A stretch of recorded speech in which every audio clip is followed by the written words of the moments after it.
جنہوں نے ابھی تک ہمارے چینل کو سبسکرائب نہیں کیا وہ سبسکرائب کر لیں۔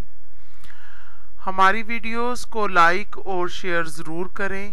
کوئی بھی عمل یا وظیفہ شروع کرنے سے پہلے ایک دفعہ ضرور اجازت لے لیں۔ شکریہ۔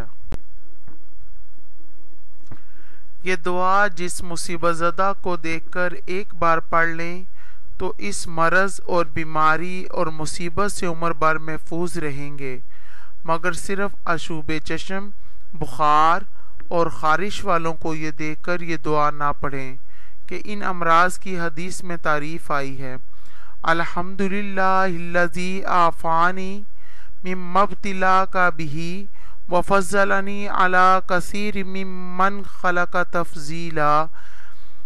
اس دعا کو خود حفظ کر لیں اور اپنے بچوں کو حفظ کرائیے۔ جب کسی مریض کو دیکھیں یا کسی مصیبت زدہ کو دیکھیں یا کسی کو مقدمہ میں ماخوذ دیکھیں یا کسی کے ہتھ کڑی پڑے دیکھیں یا کسی کو مقروض دیکھیں یا کسی کو ذلیل یا کسی کے ذلیل و رسوا ہوتے دیکھیں یا کسی کو جیل یا پاگل خانہ میں دیکھیں یا کسی عورت کو کسی شدید تکلیف درد یا درد ذہن میں ہو یا کسی کا شوہر یا ساس تکلیف دیتے ہوئے یا سختی اور ظلم دیتے ہوں، فوراً اس کو پڑھ لیں۔ انشاءاللہ اس دعا کو پڑھنے سے بالکل ٹھیک ہو جائیں گے۔